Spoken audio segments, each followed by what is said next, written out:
What's happening, everybody? Welcome into a brand new episode of Phightin Words with Anthony SanFilippo. I am Bob Wankel. Our first episode, a new show, Anthony, to kick off the 2025 season. And everything that you used to know about our podcast and the other show is now here. It looks a little different. It looks a little bit more polished. And that's what you get when you're part of the Russ Joy or the Joy Media Network, man. And it's hard for me. Like he officiated your wedding. I've been good friends with Russ for 8 years now. I consider him a good friend. Don't tell him I said that. But it's I gotta kind of give it to him. It's a nice setup he's got over here, and I don't like to pay Russ compliments. No, I know. I hate paying Russ compliments, but it is what it is. It's he does some things well. Broken clock is right twice a day. Russ is right on a couple things in his life, and one of them is how to run a podcasting network. And we are thrilled to have Phightin Words here on Joy Media, and we are, just so everybody knows, we are doing the first episode here as a pre-recorded episode because we needed an extra 24 hours for YouTube to allow us to go live because we set up the new YouTube page, right? We forgot to take into account the extra 24 hours that's required. So first episode's pre-recorded, but starting Friday, when we do the show following the opener against the Washington Nationals on Thursday, we will be live on YouTube. So we will be able to interact with our listeners and take their comments and questions live as well. So, but Bob, today, and we waited to do it, it's normally going to be a Monday, Friday show, but we waited to do it Tuesday for two reasons. One, I was not available yesterday, but two, we wanted to make sure that we got the episode in after the Phillies finalized their opening day roster, which came to fruition yesterday afternoon with some decisions that were made. And I figured, that would be a good place to start today. Let's kind of dive into what this roster looks like, who got the last couple of jobs. Are you surprised by a few things? Obviously, Suarez going on the IL, and everybody's favorite, Taijuan Walker, in the rotation. So let's just dive into it, Bob. Where do you want to start? Pick a guy, pick a topic about the roster, and let's look at it here as we enter the 2025 season. Did you see Dave Dombrowski's comment that the lineup construction is an overrated talking point? I wanted to get to that because to me, that's the most asinine comment I've ever heard. And to me, I was excited to read that an elevated baseball mind such as Dave Dombrowski agrees with me that this lineup talk is just so played. Yeah. Well, it is. And see, I agree with that. We're going to start a brand new podcast. It's the first thing we're going to talk about. By the way, if you go back 7 years ago or whatever it was, the start of the 2018 season when we started Crossed Up, first thing that we were talking about was Gabe Kapler, and is this going to work? And is this guy too goofy? And why did he pull out Aaron Nola after that start in Atlanta? Like, that's how long we've been doing this. But we're going to start this show talking about lineup construction. Kyle Schwarber, Trey Turner, rotating the top of the order. In all honesty, I agree with Dave's overall premise that this does get a little bit – we focus on this a little too much, but I do think that this is a conversation worth having, so let's have it. Yeah, and I do agree that we focus too much on the lineup, but to make it to be so dismissive of lineup construction as relatively irrelevant or non-significant, however what the exact wording was, that's where I think it's baloney. Because if that's the case, just bat Bryce Harper ninth. Doesn't matter, right? Doesn't matter where you bat these guys. Doesn't make a difference. So there is something to it. So let's not be completely dismissive of it. But yes, do we focus too much on the lineup? We do. Well, what I find interesting, and your colleague Tim Kelly talked about this on Pattison, he pointed out that there's been some inconsistencies from the Phillies, from Rob specifically, about the top of the order and rolling out one lineup at the top. Now, the bottom half, hey, you're going to tweak things, you're going to platoon when necessary, you're going to whatever. At the top, though, there was this idea that, hey, we might tinker at the top. We might use multiple guys. And then that was offered back in January. You get to the beginning of spring training. They sort of kind of downplayed that. Like, we're not going to do that. And now here we are. As spring training closes out, we see a lot of Kyle Schwarber back at the top of the lineup. I know that Trey Turner finished there in the final game on Monday. But it seems like we're sort of leaning into this situation where both of these players, at least early on, might share time in the leadoff spot. And so I think that the conversation of, hey, I prefer the speedy guy and or I prefer the guy that has a higher on base percentage. There's only so much you can say about it in terms of your preference of who leads off. But what about just the idea of both players situationally, depending on the split, taking turns leading off? I mean, what do you think about that? I got to tell you, I'm not a fan, and there's multiple reasons why, but go ahead. Yeah, I'm not a fan. I'm not a fan either, because I don't see if you don't think that Trey Turner is the right option at all times to lead off, then he shouldn't lead off in any situation. Because Kyle Schwarber has proven to be a successful leadoff hitter in all situations. So why are we taking something that is proven to be successful and only changing it sometimes for a guy to be put in a spot that has never really had a great track record in that spot to begin with? So that's why I don't like the idea of only doing it half-assed. So if Kyle Schwarber had a 366 on base percentage last year and Trey Turner had a 338 on base percentage last year, obviously Kyle Schwarber's on base skills are superior to Trey Turner's at this point based on recent evidence of what we've seen. Do you think that a lot of this talk about Trey Turner going to leadoff is the Phillies almost trying to force his hand to stylistically change his approach? That there has been, obvious gaps, recurring gaps in his swing, in his approach, and that, hey, this is a way to sort of bear down now and make you change who you are, who you've been over the past 2 years. And I guess my question to you then off of that is there something to that? And then what do you think that Trey Turner's level of buy-in is, not about necessarily hitting leadoff, but actually altering that approach to maybe fit the mold of a leadoff hitter more? That's a great question, Bob. And what I think is I think if you go back to October when they were eliminated and the postseason debrief with Dombrowski and Thomson, and they talked about and they didn't identify Turner specifically, but they said some guys are going to be have to be willing to change their approach when they were talking about lineup construction at the time. Obviously, they were talking about Trey Turner. And now you come into camp, and it was kind of a storyline coming into the start of spring training 6 weeks ago, and then you saw a lot of Trey Turner leading off. But as it got down to the end, you started to see more of Kyle Schwarber leading off too.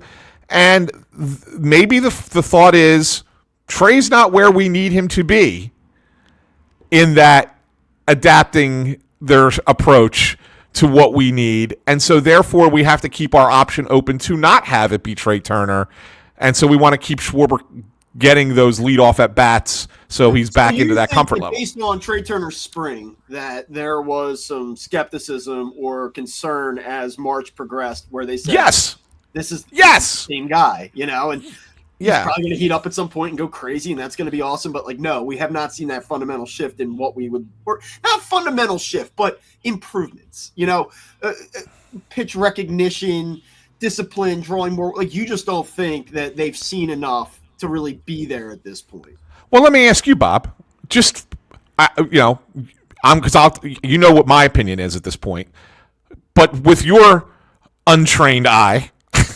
Are you seeing anything that looks different in the way Trey Turner is approaching at bats at the plate in spring training? No. Did you notice anything different? Because I sure didn't. Now, if you gave me over-unders across the board on Trey Turner, let's play a game real quick. Trey Turner, 285 batting average this year, over-under. I'm willing to go slightly over. I think he's a 290 guy. Yeah. Okay, Trey Turner. 25 and a half home runs this season. These are my numbers, not sports books. Maybe he plays 150 games. That's a good number. I'll go under, but just slightly. Okay, I'm going to go over, but just slightly. I have let's say 27. These are my very scientific projections. Trey Turner had a 338 on base percentage last year. His OPS after the break was sub 700. Do you think that Trey Turner will have a 350 or better on base percentage? No. Okay. No. Well, then right there, let's stop the conversation, because what you have is a good hitter, okay? A guy that's going to have some pop, a guy that's a very useful and productive major league hitter. but he's not a leadoff guy. You got to get on base. And if that on-base skill is not there, I don't care that he had 295 last year. I do care that he had 338 on-base percentage because he doesn't walk. That's what I care about. That was the one thing that he did try to do more in spring training, and I think it impacted his consistency in swinging in the bat. We had this exact same conversation with Castellanos. It was, well, all right, he's gonna be a little bit more conservative in pitch selection, and he's not just gonna wail away at everything. And but now that's gonna change who he is. That's gonna change his DNA as a hitter. And now he's not as impactful. So if we're gonna just get to this let Trey be Trey thing, then let Trey be Trey, but let's not put it under the microscope of him hitting leadoff. And I know everybody wants to talk about, well, he's got 50 stolen base potential, and you don't want Kyle Schwarber clogging up the base pass. I get it. The bottom line is that Kyle Schwarber is not the answer at leadoff for this team. He is not the ideal fit at leadoff. He's a good leadoff hitter. He's done what they've asked him to do, but in a perfect world, Kyle Schwarber is hitting in the middle of this order. The problem is that Bryson Stott has not shown anything about being an impact bat, so you can't start the season with him in the leadoff spot. But Trey Turner is not that guy, and just because he runs, and just because your little league coach put the fast guy at the top of the order when you were 12 years old, or you used to watch players like, I don't know, pick your leadoff guy of the 90s run around and swipe 50 bases. Like, that's just not what the game is anymore. So who cares? You know, the reason we're having this conversation is because the Phillies for years, for what is now the 5th straight year of being competitive, forget about the 10 prior years beyond that, this is yet another year where you come in at the start of the season, they don't have the right guy to hit leadoff, so we've got to try to wedge these guys into this spot and make them something that they really aren't designed to do. Well, they have the right guy to hit leadoff. Well, sure they do, but he's not going to do it. The showman. Yeah. And that to me is, I think, a story that may be told at some point this year. And it's not that specific to Bryce Harper, but rather how the Phillies operate with their veteran players. I saw a story. I think it was Gelb put his lineup, what the opening day lineup's going to be, and that they have, Stott and Marsh batting 8-9 at the bottom. Which fine, whatever. But then, you talk about all the lefties, and, when you turn the lineup over, you're going to have 3 out of 4, or if Schwarber's leading off in that instance, and you're talking about 5 out of 6 or whatever it is, 4 out of 6, 4 out of 5. Anyway, the reasoning that he says that, he says, well, Rob Thomson doesn't want to bat either JT Realmuto or Nick Castellanos 8th out of, deference to the fact that they are veteran good players. Sure. And my philosophy is, I don't care. I don't care. If that's your best lineup, then make it your best lineup.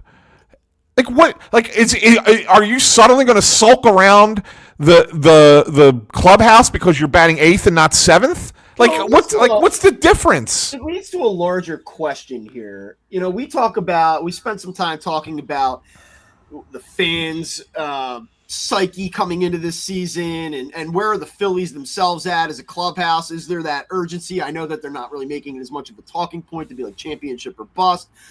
I get all that, but I think one of the more interesting questions coming in that sort of neighbors that those conversations is, okay, there's this idea that these guys really like Rob Thomson. And I think that there's this idea out there that Rob is a player's manager and always gives in to these guys, and there's sort of a lack of accountability. And I don't think that's true. I think that there's behind the scenes probably instances where Rob has, I don't want to say laid down the law. That's not really his personality. But I don't think the guys are just doing whatever the hell they want. I don't think that he always defers to the players. I don't think it'd be fair to say that. That being said, they didn't win in 22. They didn't win in 23. Last year was kind of a disaster at the end. Like, I would have entertained that idea. I don't want these guys to hit 8th. It's kind of not right for a quality veteran player. But are you concerned at all that Rob Thomson doesn't have the ability to drop the hammer when necessary and just say, you know what? Are we allowed to curse on the joint? Yes. Yeah. I don't fucking care what you think. Yeah. It's 7th or 8th or 9th. We need to win. Yeah. It didn't work last year. Well, so no more of this. And by that year, can he do that? And by that same token, my argument is, why can't you say that to Bryce Harper and say the best players on every goddamn team in this league lead off? Shohei Ohtani leads off, or Mookie Betts lead off, whatever. But either way, like, they're two superstar players. They lead off for the Dodgers, who, oh, by the way, won the World Series last year. Like, why can't Bryce Harper be that guy for the Phillies? He's the ideal of the modern era, of the modern day baseball. He's the ideal combination of on base, power, total productivity to lead off for a team. Kyle Schwarber can change the game with one swing. So can Bryce Harper. His on base skills are elite. He won't steal 35 bases, but he's not going to clog them up either. Right, correct. It's like when you're talking about all of these different elements and, hey, what do you really want in a leadoff hitter? You're right. Now, you take him out of 3 and you feel like, all right, there's a little bit of I don't want to say deficiency, but you don't really feel that thump, that consistent thump in the middle part of that, when you go through that 3, 4, 5 window in your lineup. But you're right. I mean, if Bryce Harper, I think the shame of it is, and where I kind of keep concluding, is that they're just one hitter short in this lineup from being the lineup that we want them to be. Where you leave Harper 3, but you have somebody that profiles similarly hitting leadoff. But in this case, like I agree, man. I totally agree with you. I think that he is the guy. I think it's the one thing that really would change the feel of this lineup. And I don't expect it to happen. No. Now, what happens in June if they're playing 500 baseball and we're seeing the same shit from this offense? Does the volume on that conversation start to turn up a little bit, both internally and then externally with people like you and I? Yeah, well, no. So the one thing that I think could eventually happen this year, and if there's one player that I am really bullish on this year, it's Bryson Stott. I really believe we're going to see a much better version of Stott this year than we did last year. I think that elbow situation was very real and hindered him a lot. And I think we're going to see a guy who can give you the 280 average, but with an ability to walk. I think that's something that you're going to see. He did do that well last year. It's one thing he did well last year. But do you get into the spot where, like, let's say he ascends that way and there's this Bryson Stott emergence. At what point or how many games into the season do you feel comfortable saying, okay, now we're going to move him up in the order? Because we're going to have this conversation. Well, he's really comfortable hitting 7th or 8th, or, he's really found his groove. Now, do we really want to force him out of that and wedge him into the leadoff spot? What are the I think it would really – the answer to that question, Bob, is – dependent upon what the other guys are doing, in all honesty, and how the Phillies are playing. Because if he's hitting 8th, the lineup is producing, right? You're not going to make a change. You don't make a change if it's working. But if he's like one or two guys that's producing and everybody else is kind of languishing a little bit, well, then you make that change and you give it a shot. Say, listen, what we've been doing isn't working. Then we go to Bryson Stott. So I think that is still an option that exists down the line this season for the Phillies, and I think it may eventually get to that point.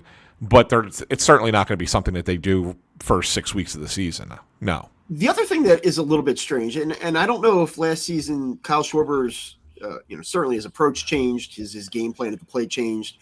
And I'm not saying that Kyle Schwarber all of a sudden is going to be lights out against left-handers for the remainder of his career. But you talk about rotating guys at the top of the lineup between Turner and Schwarber. The thing that I don't understand more than anything else is Kyle Schwarber last year performed extraordinarily well against left-handed pitching. He had 300 against lefties last year. His on-base percentage was over 400.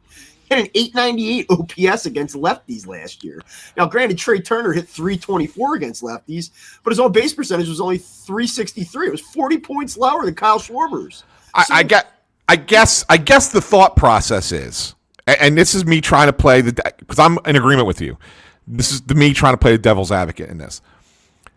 Turner, let's use last year's numbers as our predictor going forward. If Turner is going to get on base at 363, then I'm good with Trey Turner as a leadoff hitter.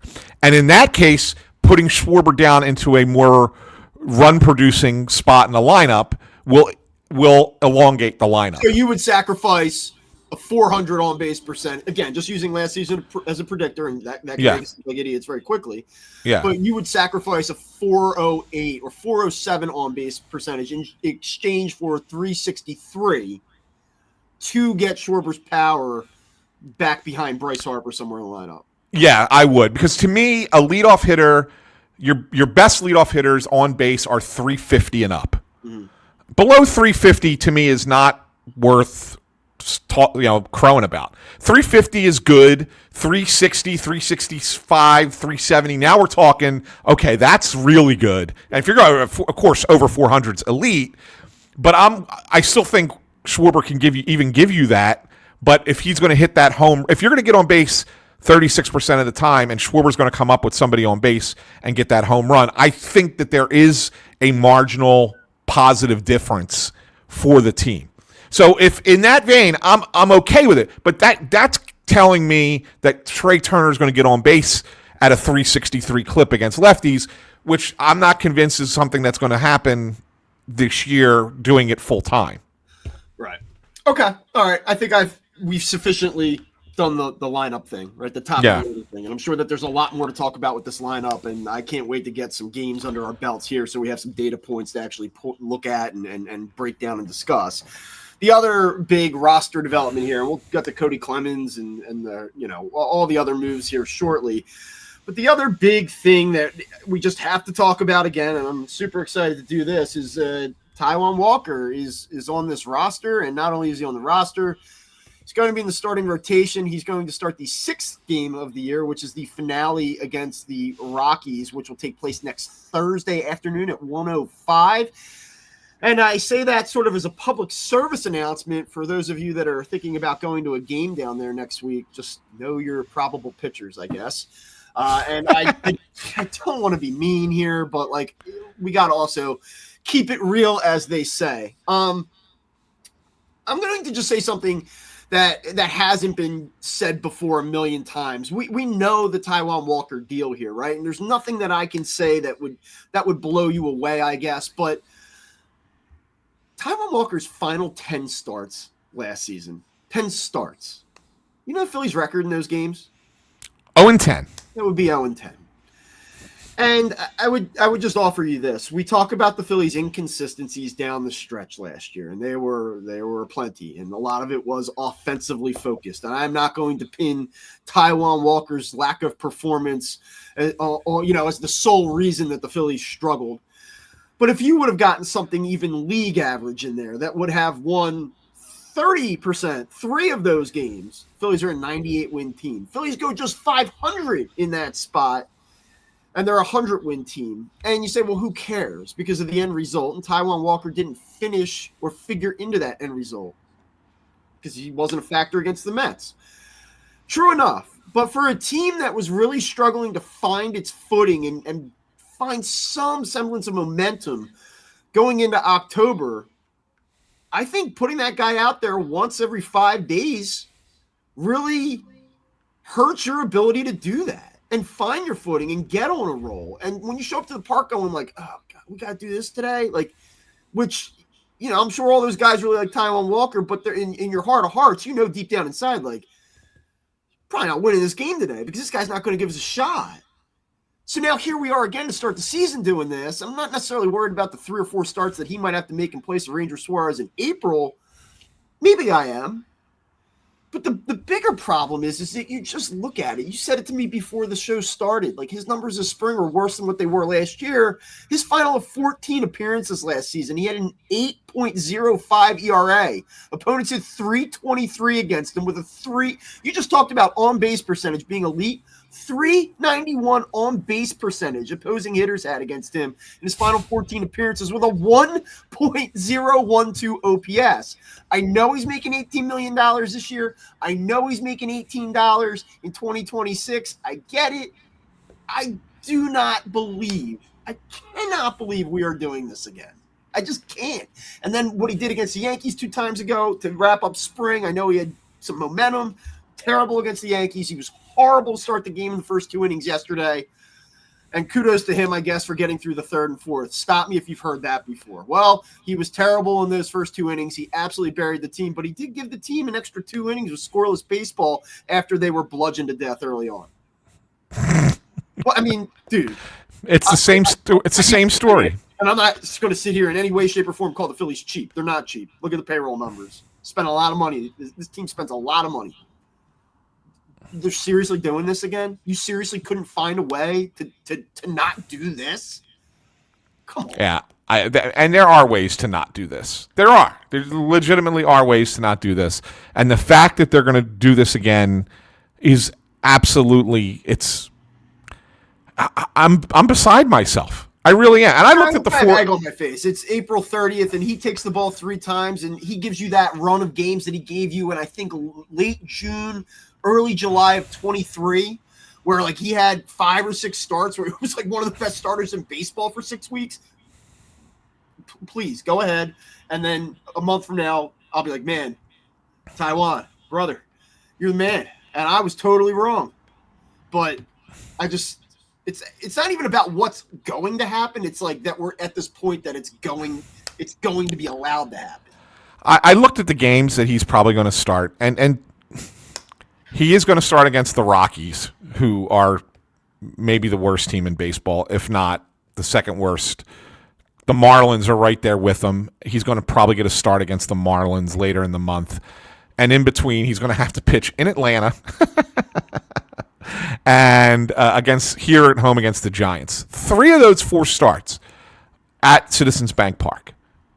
Let's just say 4 starts. That's what I'm kind of gauging it on based off of what Dombrowski said about how much time that helps him, by the way. Ranger gets out. I don't. That's my point. It doesn't help him.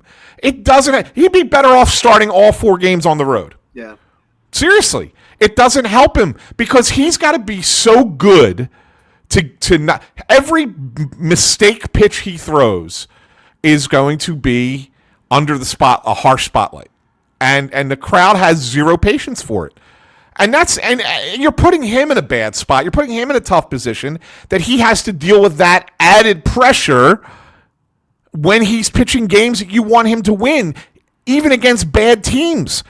I just look at it and say the Phillies would have been better off going with a Kyle Tyler or freaking Tyler Phillips. I forgot. I know they waived him, right? Whatever. But I'm asking them to do that was swallow $36 million and just say like, okay. But Bob, they were this close to doing it last year. Yeah. They were this close to saying this is a sunk cost.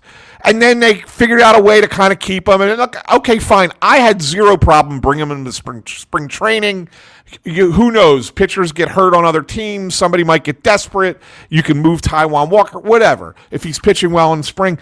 But he didn't even pitch that great in the spring. I know it started okay, and the guy threw 93 miles per hour in spring when last year he was throwing 88. That's nice. But did you really, really look at what he did? Do you think he had more walks or more home runs allowed in spring training? Well, I'm going to go home runs just because it's such a ridiculous question. It was even. It was even. 6 walks, 6 home runs in 17 innings. He gave up 6 home runs in 17 innings. He gave up 25 hits. And he only struck out 8. 7.41 ERA, 1.824 WHIP. I know it's spring training. We shouldn't be looking too deep into these numbers. I get it. Well, listen, look, I'm not a spring training stat guy, but you don't get the benefit of the doubt when in the second half in 9 games, 5 starts last year, he had a 9.68 ERA. Like, you don't get he's working out some bugs. Like, you don't get the benefit of the doubt. You get this. You get this conversation when you're coming off of that type of year and you have that type of spring. Yeah. And I mean, look, in fairness, talking about home road, I mean, look, he was actually much better at home, and I say that pretty loosely, but he had a 8.41 ERA on the road in 8 games last year and a 6.14 ERA at home in 11 games. So, I mean, it is like 2.5 home runs per 9, but it's not good. And I just look at it, and some of the just, you got to get through the first inning. And we talk about how much he struggles and has struggled since he's been here in the first inning. I mean, he had a 6.60 ERA last season in the first, and that was coming off of a historically bad 2023, where, I mean, he was just so bad in the first inning that the numbers were incomprehensible. But, I mean, opponents hit 312 against him last year in the first inning with a 947 OPS. It's like, and we're going to do this, and maybe he gets through the Marlins and the Rockies of the world, and he gets blown up by the Braves, and that's okay. And he does his job enough, maybe. But look, crazy to me that we're here doing this. Hey, Bob, if we get through these four, let's say he gets 4 starts. If we get through 4 starts and he has an ERA of 5, are you saying, okay, fine, we survived it? Right? Yeah. Like, I mean, that's really weird. Like, you're accepting of a 5 ERA. Like saying, all right, got by that. There's like a larger conversation to be had here. Like, if you go back to 2013, where the wheels started to fall off the bus for the Phillies, and I'll give them 2012. They were injured. They still played 500 baseball. It was just kind of like a strange year. I think that we felt like in 2012, like maybe this team is about to lose it, but there was still some optimism in 2013 that there was enough there. The Howards and the Utleys of the world would power you back. And obviously it never happened. 2013 on, here you go. Win totals by year: 73, 73, 63, 71, 66. And then Gabe Kapler shows up in 18. They win 80 games, 81. Then they go 28 and 32. And then, we get into this more modern, recent string of seasons where they've been successful. And I point to that to say, are people as excited about the Phillies this season as they've been in years past? It doesn't feel like that to me. I don't think that Sports Talk Radio and Twitter/X are the absolute end-all be-all in terms of evaluating that. But even conversations I've had with my own friends, there's like a little bit of like, I'm excited because I love the Phillies and they're coming back and it's almost springtime and I'm going to go down and sure, I'll watch them at night. It's not that I'm not in, but I'm not as amped up about it as I've been in years past. And I think that a lot of people do really feel like that. And we've talked about that, in our final Crossed Up episodes as well. But when you really try to hammer down why, I do think it's a lot about the same core players, the same concerns about these guys offensively and their approach. I think that's a big part of it. And obviously the disappointment at the end of 23 and 24 specifically is a big part of it. But a little part of it, I think, is the fact that we're doing this conversation. We're doing Taijuan Walker. Like, if you're the Phillies, right? Like, you could win 93 games this year, and that's exactly how many games I think they're going to win. And I think that this is a very good team, and I believe that they're going to be in the mix in the National League. I think all of those things. But there is a little bit of a part of me, when you tie those other points that I made together, and then you add into the fact that you're giving this fan base Taijuan Walker. You're saying, hey fans, here's Taijuan Walker. We didn't do much this offseason to upgrade this team. You've been very disappointed, and we're going to give you Taijuan Walker and the same lineup and the same look. Like, I can see the psychology of forgetting how bad it could be. Like, I feel like this fan base can be a little bit spoiled at times. Like, that might be a clip. But like we're literally, just plotting into the year where like a team might win 92 games and we're like, I'm not even excited. Like, could you imagine telling your 2015 self that? Could you imagine looking at this roster and the prospects that this team has and what it could accomplish this year and being not excited about it? But at the same time, in the same breath, like, I kind of get it. Yeah, I get it a little bit. I mean, I'm not a fan of, trophy culture, where if you don't get the trophy, it's a failure. Like, that's a problem. That's a societal thing, man. That's not it is city or baseball or it's. Well, yeah, but we endure it a lot here because of how much sports matters in Philadelphia, right? So unless you win that championship, it's a failure. Okay. Can I push back on that real quick? Go ahead. I don't think you can evaluate the success or failure of a team specifically most of the time if they don't win a championship at the onset of a year. Like, I don't think that that's fair. I do think that situationally you can. Like, if the 2024 Eagles didn't win the Super Bowl, that would have been a failure. That was a better team. They had a chance. The 23 Phillies not winning the World Series, that was a failure. And what I would say, even in addition to that, is that I don't think that the 2024 Phillies were a failure because they didn't win the World Series, them specifically in that situation. But I do think if you zoom out and you take 22 through 25, or 22 through 26, a 5-year run, this core doesn't win. I do think you can zoom out and say, over those 5 years, they should have won one, and that is a failure.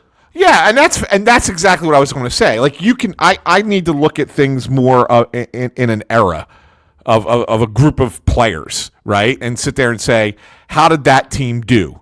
And if they win one at some point, well, then you can't sit there and be Debbie Downer about a team. I mean, it's not easy to win, but if you are a contender for 5, 6, 7, 8 years, well, you got to win one in there. You got to win at least one in there, right? If you're not a contender, it is what it is, and you just kind of say, okay, well, our time will come eventually.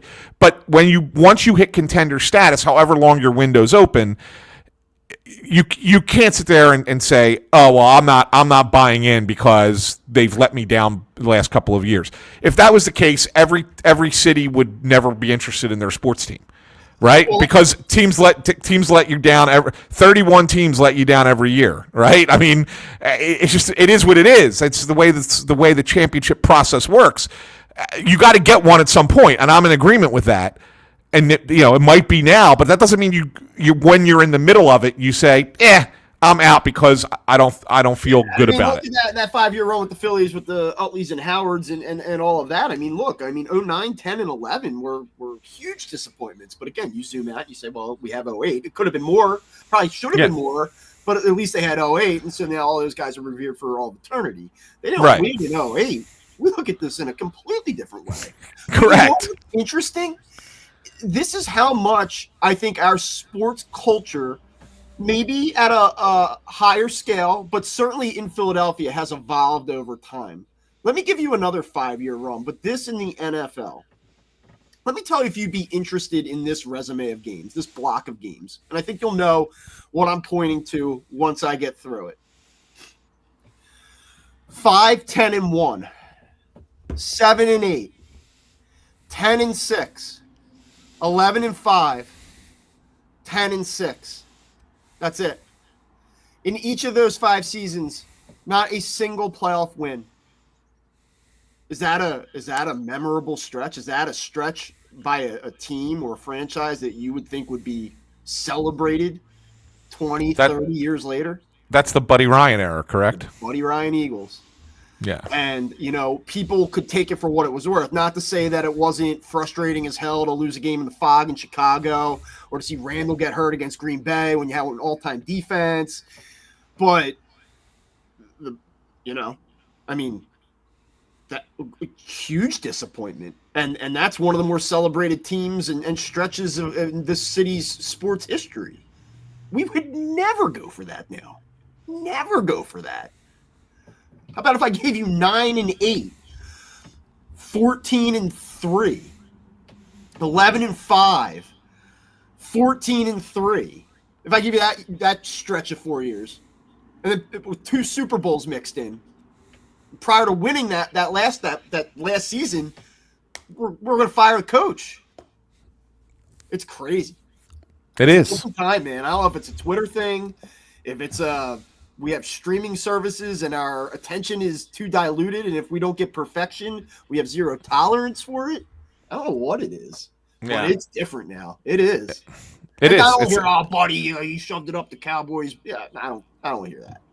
No. But it was different back then. It really was. As somebody who grew up in that era, it was a different mentality back then than it is now. And maybe that's why, and maybe I'm an old guy, right? And that's what it is. Like, I look at each season as opportunity. I don't go into each season looking at a team and saying, yeah, but last year, or yeah, but the last 2 years, yeah, but the last 3, whatever. Yeah, like, what are you going to do? Not watch the Phillies this year because they didn't play well against the Mets for 3 days in October last season? Yeah, so that's all that said. Like, I do get it. Like, I get that. Like, yeah. Last year everyone was like, all right, they blew it last year, but this team's really good, and they said they're going to start fast, and then they did, and everyone bought in, and like, I get that this. I totally get the disappointment, and I get the hangover element of it. I understand all of it, but I do think that everyone kind of needs to check themselves a little bit going into the season and be like, yo, you have a team that odds makers are sitting here and saying like should probably win 92 games. Yeah, and that's the thing, and so I can't get behind the wait till October, and then I'll tune in kind of thing. I can't get behind that, because if you listen to our show and I mean that's the worst. It really is the worst, and I do think that it's different. Maybe this is my own bias. I think that the NBA, like, yeah, if you're a Sixers fan, you're like, call me in April. Yeah, I get it. I do, and because the season is largely. Again, people may disagree with me. I think that the season's largely useless. I think it's not relevant. I don't think that the teams play in a regular season like it matters. So why would I, as a fan, act like it matters? I don't think you can do that in baseball. I just don't. I think that if you really if you're a call me in October guy, you don't like baseball. You just don't. Like, right. You know that checking guys' hot streaks and watching the stats, rise up and fall off and the day-to-day grind of it, like, that's what makes the game what it is. That's the attraction to it. And if you're willing to simulate it like it's a Sega game in the early 90s just to get to the end result, oh, sorry, you just don't. You can be honest about it. Just say, I like the Phillies in the way that Dancing on My Own comes on in October and I want to go to the bars and party. I don't like them in the way that I actually give a shit about the sport. Right. That doesn't mean though that 3 weeks into the season, if we see that Nick Castellanos chasing sliders in the opposite batter's box, that we can't say, holy we're doing this again? We're doing Taijuan Walker again? We're doing no real true closer again? We're like, doesn't mean that you can't be frustrated with the things that might be recurring issues, but yes. Fair enough. Couple more roster things. These are kind of quick hitters. Phillies surprised everybody. We were all wrong, and you, Tim Kelly at On Pattison, every beat writer who made their lineup or roster projections, Matt Gelb, Todd Zalecki, they all, Scott Lauber, everybody who did them, we're all wrong. Cody Clemens made the roster. Everybody had him being traded because he just is a square peg in a round hole. Certainly a major league hitter, certainly a valuable bench guy, but because the Phillies are so damn left-handed, it just didn't seem like a fit, and yet he makes the roster ahead of other guys. Now, this might be temporary, with Weston Wilson probably due back by the end of April, and then we'll see where things are if somebody else is hurt. So to me, it's like the Phillies punted, Bob. It was like they said, you know what, that we're going to worry about the last guy on the bench a month from now and see where we're at. Is somebody else hurt? Whatever the case might be. We like Cody Clemens enough as a hitter, even though he's never going to play, to just kind of keep him, and let's see what happens for the first month of the season. Well, I don't want to be mean here, but this is like punting on 4th and 18. It's not punting on 4th and 2. Like your other option was Buddy Kennedy. And look, local guy, good story. Not saying he doesn't have something. I think that there is a trade market for him. I know the Phillies are somewhat optimistic that they can find a partner. Okay. But like he just didn't perform very well, and Cody Clemens did, and I'm okay. They're way too left-handed, and it is not a fit. But one guy performed at a pretty high level this spring and has had moments with this team in recent years, and the other guy didn't. And so I think you're able to punt in this situation. It's not like you had two guys playing the same way or had the same value, and you made a weird decision. You just say, all right, let's give ourselves a couple weeks and see what happens here. Yeah, I mean, well, they did have one other option, although it was a non-roster player, and that was Christian Arroyo, who's got major league experience, had a really good spring, basically plays the same positions that Cody Clemens plays. Clemens maybe has slightly more experience in left field than Arroyo does. But the fact is Arroyo's right-handed. And maybe you could have gone that route instead, and the Phillies chose not to. Phillies chose to. They got him down in the minors. Even up Wilson for if everything stays the same. Wilson for Clemens. Is that what happens here, or is there? Do you see another angle? I don't. I mean, the only other thing I could see is. And I can't. I can't even see that. It's going to be Johan Rojas. It's not like Johan Rojas is going to hit enough to they need him. Yeah. I mean, that's the thing. Like, you don't have somebody else who can play center field. That's the problem. Yeah. You don't really have another center fielder. So I know Nuno Sosa out in center. yeah, unless that's it. I mean, that's the only other option that you would have, and it's not a good one. So so there's that, and then there's the back of the bullpen where the Phillies brought all these people in, pitched a lot of these guys, a lot of innings in spring training, had a lot of good things to say about several of them. It made you start to think, okay, the Devin Sweets, the Nabil Charismats, the Kyle Tylers of the world. These guys, had an opportunity to maybe potentially get this last spot, and then out of the blue, they go and acquire Carlos Hernandez from the Kansas City Royals, Venezuelan pitcher, 28 years old. Doesn't really have a great track record. He had one season back in 21 where he was solid, but he was kind of like a swingman. He started 11 games and relieved in the other 13. 86 innings, 1.28 WHIP, 3.68 ERA was decent. 22 and 23, not very good years at all. 22 was disaster. 23 was better, but not great. ERA plus. This is a great scouting report and continue, but the whole thing that you need to know here is he's walked 125 batters and 256 career innings. Yeah, that's it. Yeah, that's the story. Yeah, it's all over the place. Well, I look at ERA plus, right, Bob? His career ERA plus is 89. Mm-hmm. That's 11% below league average. Yep. I don't know. Okay, last year though, right? 120. Well, it was only but it was only 30 innings. Yeah. Right? It was only 30 innings. So he did a better job of missing bats in 30 innings last year. Still walked 16 guys in 30 innings. That's high. Yeah. It's very high. Doesn't have wipeout stuff either. Like his strikeout rate career, 7.9 strikeouts per 9. That's low for a reliever. So I don't know. Like I looked at that and said, what do you see here? What did the Phillies identify here in this guy that they felt that they couldn't get out of who they already had, in camp? That's fair. And if you want to pivot out and start talking about where this team slots in, look, there are concerns here. Like if I'm telling you that I think they might win 93 games, I just kind of trust the starting rotation. I think that the Suarez thing's a little bit concerning, and that would change the math on it a little bit. But I think that you stack up those first four guys, and it's about as good as it gets. And you get Suarez mixed into it, and if he stays reasonably healthy, and then with Painter coming, I believe in that, and I think that there's enough there offensively that complements it where they're still a very good team. But if you want to pick this apart and get negative, you look at the fact that you will get Taijuan Walker in a semi-meaningful capacity, at least early on. This bullpen, to me, on paper, we sat here this time last year, even after that blow-up early in the season. I said, I think that this is one of the best bullpens in Major League Baseball. I don't know that right now. I don't feel like that. I don't think they're in the top 5 group. I think that they have some pieces and some guys that I like. But the back end, like the front end of that bullpen, I should say, a lot of question marks there right now. Like a lot of question marks. And, if Jose Alvarado carries over his march into the season, that changes the math a little bit. But, again, I need to see it. So there's, you throw up all the lineup inconsistencies and the hot and cold thing. And do you really trust Castellanos? And what's Turner going to do? You could go right down the list and be like, oof, this feels like a big step back, and it's going to be 84 wins, and they'll be competitive and be in striking distance at the end. But this isn't a special team.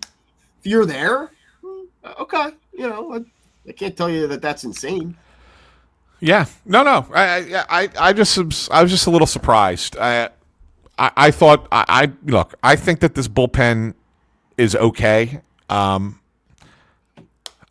I think Alvarado is going to be better than last year. I think Romano will be healthy. If he's healthy, will be good.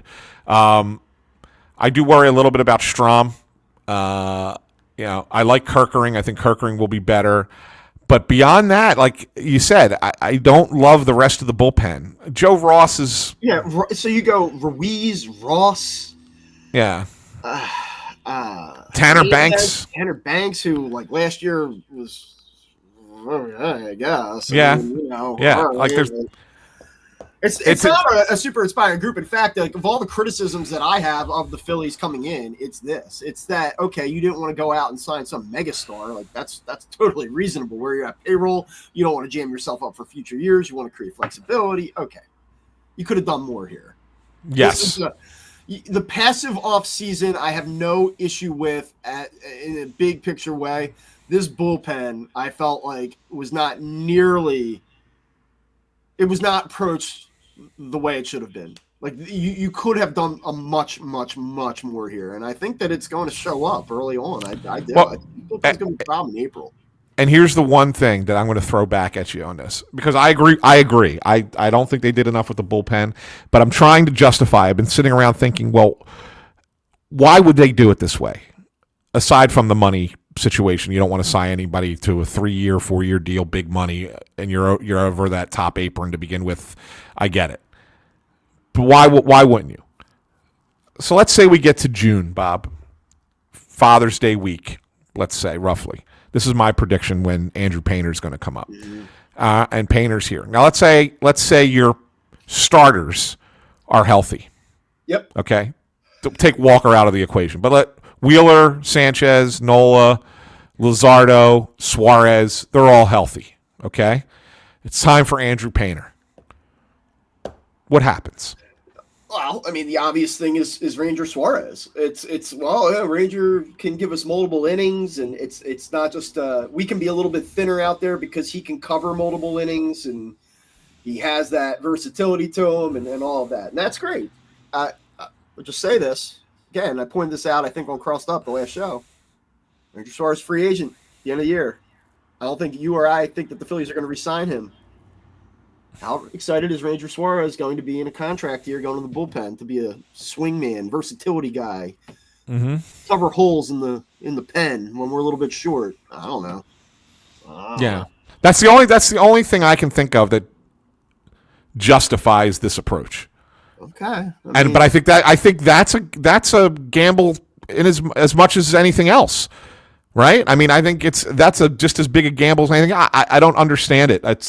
It's the one thing that I've been really perplexed. The past couple of years and be like, well, look, they have a veteran team and they're going to be contenders. And if they get to July and they know they have a deficiency, they're going to go out and address it because they have to win a championship with this group. And there's nothing that has happened at the end of July in recent years that tells me that they're going to do that or that the plan is to do that. I don't think they're going to go out and get the best reliever on the market if this is a deficiency that's keeping them back. I think they're going to go out and get a guy, and you'll say, all right, I guess. I guess show me otherwise. There's no reason to think that that's going to be any different. Right. Well, we sound a little despondent, Bob. We sound a little down about this team. I think this is a good, healthy conversation. I'm telling you why you should feel good about them. I should tell you why you might not want to. Well, so why don't we lead that into our final segment here and kind of get into our predictions? Because I think that, we're probably both a step down from where we were a year ago with this team, but not so far down that we're packing in the season on March 25th. So where do you think you are with the Phillies for this year, and how do you project it out? Oh, well, as it pertains to the Phillies specifically, I said 93. I think that's where I'm at. I'm skewing more positive than maybe I ought to. Like I said, I do see some variance. The possibility for some pretty big variance here. But I just think that there's enough here. I think that these guys don't deserve the benefit of the doubt, but I'm kind of just still have this magnetic pull to they're going to figure it out. And I just like the rotation. I think the rotation gives you an opportunity to win when Ranger Suarez is healthy pretty much every time. I don't think you ever go into a game other than maybe if you're throwing Ranger Suarez against Paul Skeens. Obviously there's exceptions. But I think most nights you look at the probable pitchers and say to yourself, I see the Phillies winning tonight. And I just think that adds up to somewhere over 90 wins. Where does that put them in the division? I think second. I don't think here you go, bold take, hot take. I don't think 3 NL East teams make the playoffs this year. I think only 2. Interesting. And I'm gonna knock your socks off here. I think it's the Mets that win the division. I think the Braves have a year of like figuring it out. I know Strider's, I know, I get it, but Yeah. I think we're going Mets, Phillies, Braves in the East. Interesting. I'm the other way around. I'm at 91 wins for the Phillies. Only because, and I'm taking a step back 4 games off of where they finished last year, just because I think the NL East is the best division best division as far as 4 teams, right? You got the Marlins are an absolute joke, but beyond that, Phillies, Braves, and Mets are 3 of the, in my mind, 6 best teams in baseball. Yeah. And I think the Washington Nationals are a really under the radar, good young team that they're going to be good. They're coming, right? And so I think the Nationals are going to be a tough out when you play them in the regular season. I don't mean in the playoffs. They're going to be a tough team to beat. So I think all these teams playing each other, ultimately, I think the numbers are going to come down for everybody. I don't think you're going to see somebody win this division at 98, 99 wins. I think that it's probably a 92, 93 wins you this division. I have the Phillies in second. I do have Atlanta first. I was skeptical a little bit about that. I was debating between the Phillies and the Braves, but I went with the Braves because ultimately I think by midseason they're healthy and rolling. I'm not sure what Strider's going to look like when he comes back. I'm not sure how well Acuna is going to look coming back, but I think they're going to be fine. And so I'm going Braves 1, Phillies 2, Mets 3. I do have all 3 making the playoffs. But I do think that's the order, and it's because I don't like the Mets pitching. I just don't. Yeah, and I hear you on, they win 95 last year, so they obviously have to come back a little bit because we don't think this team is as good, number 1. Number 2, the division is a little bit better. I think where I kind of got myself to 93, we're in the same neighborhood. We're sort of splitting hairs here a little bit. Yeah. But I think where I landed is the stat that I gave you earlier on. Now, Taijuan Walker is now going to start games, and that probably should be accounted for in my prediction. But I said 93 this offseason, sort of accounting for the fact that the Phillies largely played the last 3 months of the season. I know they were playing at a historical pace early on, so I guess you could make this argument. But I felt like the last 3 months they were better than they played. And I also think that, going 0-10 because someone gave you no chance when they were starting games should be accounted for. I kind of thought that the 2024 Phillies were a 100 to 102 win baseball team that just played with no urgency at the end of the season and basically forfeited games at points with Taijuan Walker on the mound. So I look at them as a 100, 102 win team, and I think that this team's probably like 7 to 8 games worse. And so that's kind of how I get to that number. But again, I recognize that they're not going to have the start that they had through, the third week of May, a year ago. So we'll see what happens. I think that you and I are both fairly aligned here, though. You have them as a second place team. You have them in the playoff mix. How far do you want to go with predictions? I think maybe we go league wide on Friday just for the sake of time here. Yeah. But if you want to go into how far do you have this team going?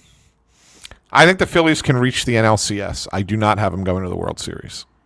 I do not have the Phillies going to the World Series either. I think that they get to the DS and they're ousted. I think that this is it in a lot of ways for this group. Yeah.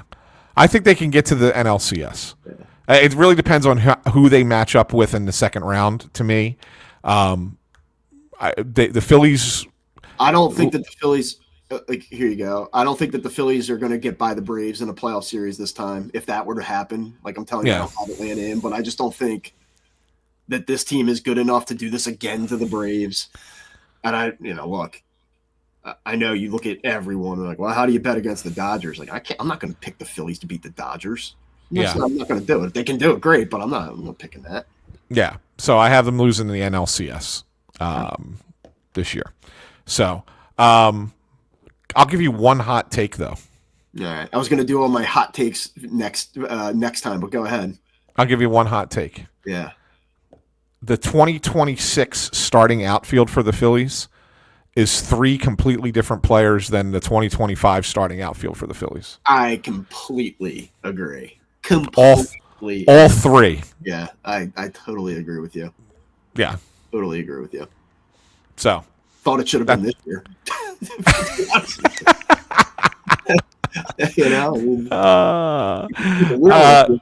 Yeah. One last thing, Bob, just around the league. Do do you think Major League Baseball should have a little bit of a black eye? And part of it is not their fault. Obviously, you can't do anything about natural disasters.